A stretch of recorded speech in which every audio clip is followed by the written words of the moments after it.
nous allons retrouver de suite à Yaoundé. C'est un plateau spécial Actu Koningui que nous signons tout de suite. Monsieur, bonjour. Bonjour une fois encore Douala, bonjour Soflan, bonjour également à Thierry Carole qui est naturellement à vos côtés. Vous l'avez signalé tout à l'heure, c'était un moment grave la nuit dernière dans les alentours de 23h. D'ailleurs, aux premières heures de la matinée d'hier, eh bien, les rues de ce côté-là étaient déjà barricadées avec la présence renforcée des forces de maintien de l'ordre, mais également de sécurité autour justement des deux prisons centrales et principales de Yaoundé, notamment les artères qui relient l'un et l'autre quartier de Koningui aux autres cités de la capitale. Eh bien, c'était déjà le cas avec cette sécurité qui avait été renforcée. Eh bien, ce qui était donc au départ, les revendications en matinée, vous l'avez signalé, est devenu plus tard dans la nuit, dans le cours de 23h, une espèce de mutinerie avec notamment les militants du MRC qui ont d'ailleurs rejoint ceux dits de la crise sociopolitique dans le nord-ouest et le sud-ouest camerounais. Les faits sont donc tels qu'il y a eu quelques coups de feu dans les coups de minuit hier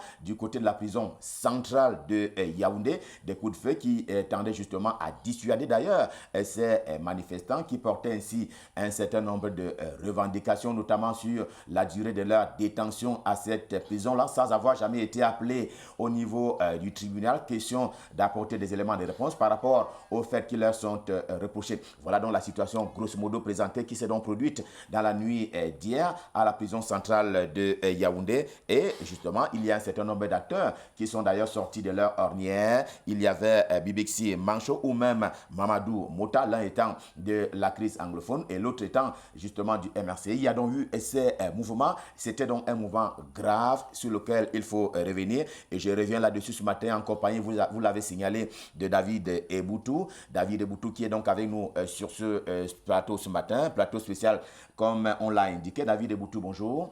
Bonjour Justin Pierre et Sonon, bonjour à l'ensemble des téléspectateurs de Canal 2 International. Je rappelle que vous êtes un analyste politique. Vous avez d'ailleurs séjourné pendant quelques moments à ce pénitencier pour parler de la prison centrale de Yaoundé. Alors, quels sont les faits en votre possession par rapport à la nuit dernière, dont je disais qu'elle a été grave? Vous avez commencé à les évoquer si bien. Il se passe que depuis la matinée d'hier, les détenus de la crise anglophone, donc les détenus anglophones aujourd'hui, qui sont incarcérés à la prison centrale de Yaoundé-Koningui et qui sont par centaines, au moins 200, de ce côté-là, ont décidé d'envahir la grande cour centrale de la prison de Koningui pour revendiquer ce qu'ils estimaient comme une injustice. Pour les leaders que nous avons eus, ceux-ci nous ont simplement dit qu'ils en avaient marre d'être tournés en rond, ils en avaient marre de continuer à subir une frustration qui allait dans le sens de les voir être maintenus là sans qu'ils aillent vers un jugement assez cohérent qui donnerait lieu à leur libération.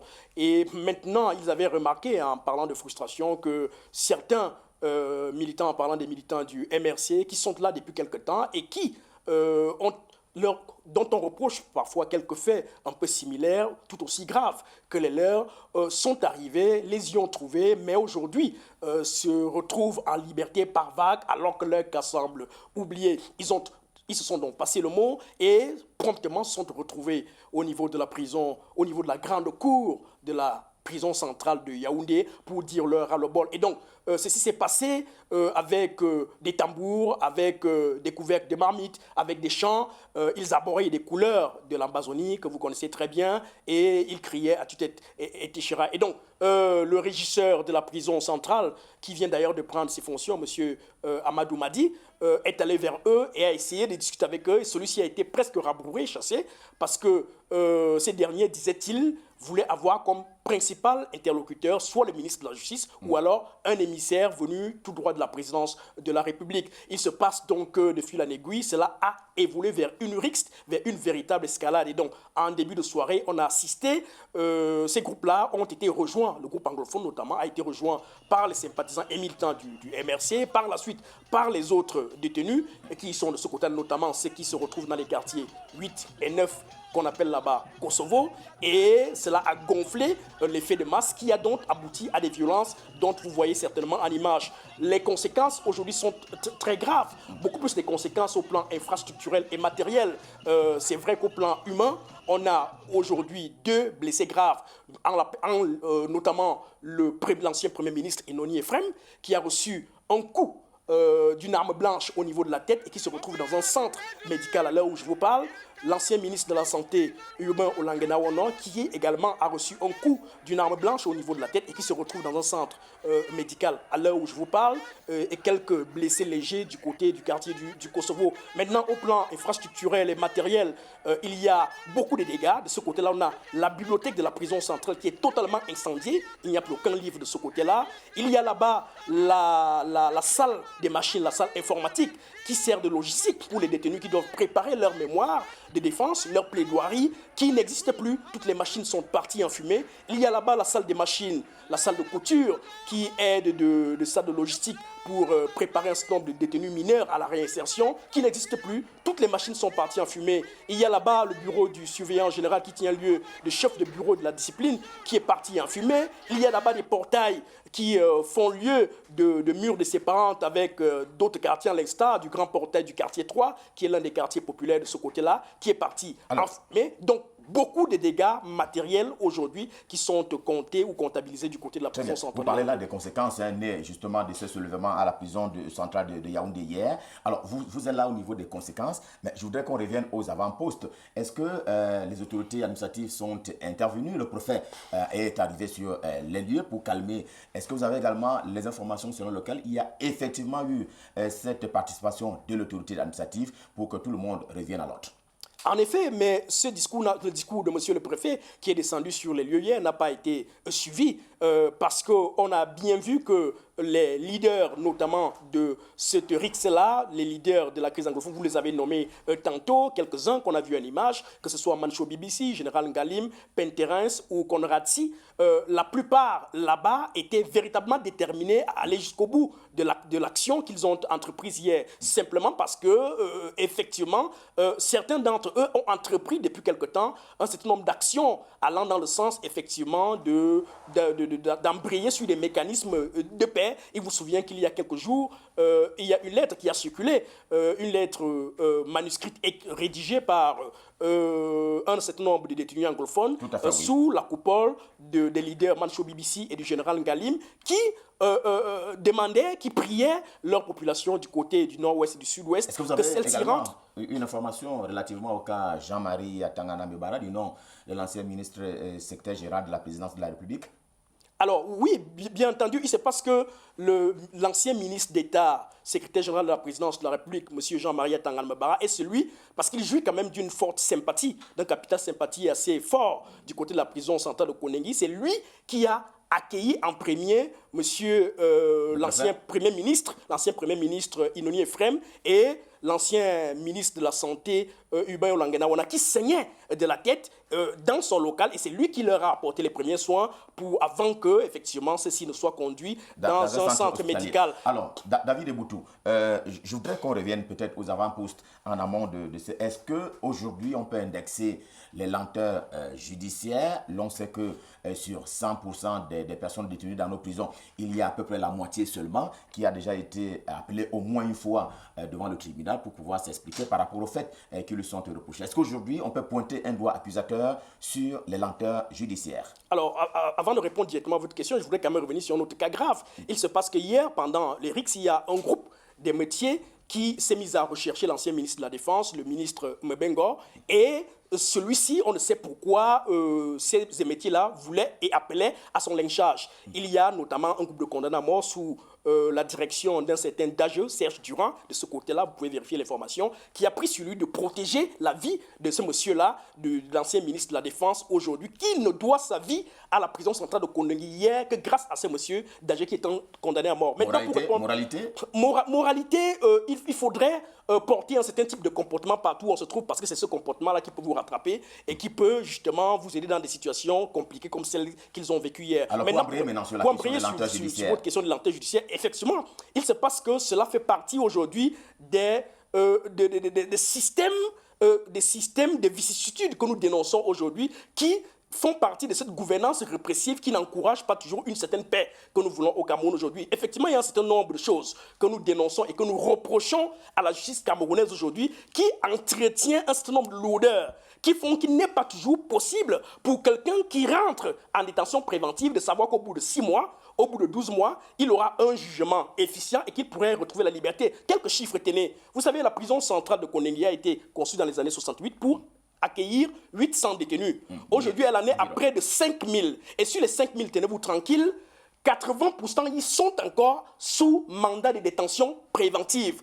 Cela veut dire quoi? Il y a des gens là-bas que vous retrouvez qui ont passé 5 ans. J'ai sorti quelqu'un de prison, monsieur Jules Omer Tchenkam, qui avait passé 10 ans de détention préventive. Il n'avait jamais goûté au bonheur d'un jugement. Et c'est la faute à qui? La faute à ces magistrats-là qui prennent leur travail à la légère, qui gardent en tasse des dossiers, appellent 100 personnes pour juger et par la suite en jugent 1 ou 2 et des familles entières se retrouvent à nourrir quelqu'un des années et des années durant. Vous pouvez aller vérifier ce que je vous dis à la prison centrale de Konengi aujourd'hui. Et ajouter à ceci, il y a un problème de logistique infrastructurelle qui fait que la surpopulation carcérale au niveau de la prison centrale de Konengi ne permet pas toujours aujourd'hui aux gardiens de prison qui doivent faire leur travail et qui travaillent dans des conditions extrêmement difficiles de mener à bien leur travail. C'est aujourd'hui presque un gardien de prison en termes de prorata de chiffres pour 50 ou 80 détenus, ce qui est opérationnellement impossible. Très bien. Vous avez parlé des magistrats tout à l'heure, hein, ils ne sont pas de nature à ne pas prendre leur travail au sérieux. Peut-être aussi que le nombre des magistrats camerounais est largement en deçà. D'ailleurs, vous avez évoqué un prorata tout à l'heure par rapport aux gardiens des prisons. Peut-être que le nombre de magistrats est quelque peu en deçà de la convention. Mais pour revenir à évoquer quelques cas de solutions. Est-ce qu'aujourd'hui, par rapport à ces faits que vous avez mentionnés, à savoir qu'il y a peu de magistrats, il y a peu de gardiens de prison, il y a la surpopulation carcérale, il y a des gens en prison qui sont là en détention préventive pour des années et des années sans avoir été appelés au tribunal. Est-ce qu'aujourd'hui, David Eboutou, la solution ne serait pas qu'on décentralise effectivement le système judiciaire de manière à ce qu'on assiste par exemple à des juridictions à caractère municipal? Non, d'abord, je ne veux pas laisser le fait que vous semblez balayer du revers de la main le fait qu'il faut éluder le rôle des magistrats aujourd'hui. Je suis, Justin Pierre Essonneur, une victime de ce système judiciaire. Je sors d'une détention injuste et arbitraire qui m'a pris 30 mois de ma vie. Et en cela, il me semble que je parle de ces questions-là avec autorité. J'ai vu le rôle qu'ont joué un certain nombre de magistrats en ce qui concerne mon cas personnel. Et en cela, aujourd'hui, je sais exactement les méandres qui sont parfois utilisés, aussi bien par les acteurs institutionnels que non institutionnels, pour manipuler un certain nombre d'acteurs judiciaires aujourd'hui pour arriver à des condamnations parfois arbitraires, à des détentions abusives, etc. Donc, pour revenir aux solutions, il me semble que c'est du rôle du politique aujourd'hui. À mon avis, il me semble opportun de sortir de la gouvernance répressive. Cette gouvernance répressive qui veut qu'on gère tout par un coup avec la répression. Il suffit que vous marchiez, on vous envoie à Konengi. Il suffit que vous contestiez, on vous envoie à Konengi. Et il me semble que cela est devenu inconséquent, inopportun et ne peut plus rien apporter pour un pays qui a tout à reconstruire comme le nôtre. Ce que je veux dire, c'est qu'il est important aujourd'hui que nous développions d'autres paradigmes en termes de construit qui nous amènent aujourd'hui à aller dans le sens de l'unité nationale, de l'apaisement et du désenlisement, voire de la décrispation de l'atmosphère liée aux tensions plurielles partie du politique que nous voyons aujourd'hui. Et c'est en cela que mon plaidoyer, effectivement, va à l'endroit du président de la République qui doit davantage regarder l'aspect carcéral aujourd'hui qui devient un volcan en l'état latent, un cas pour sortir. Vous savez, même pour les cas de l'opération Épervier, si vous prenez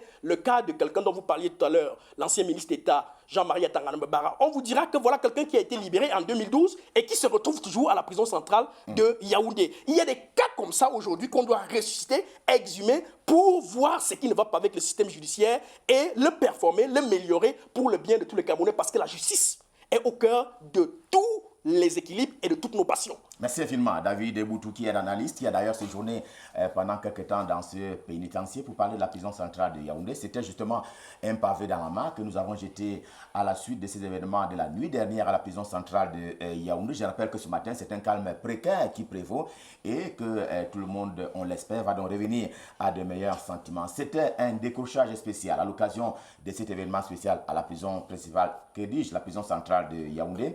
On va laisser nos téléspectateurs suivre nos deux présentateurs du côté de Douala pour la continuation de Canal Matin. Merci de nous avoir suivis. C'est à vous à Douala, c'est à vous Soflan et à Thierry Carole.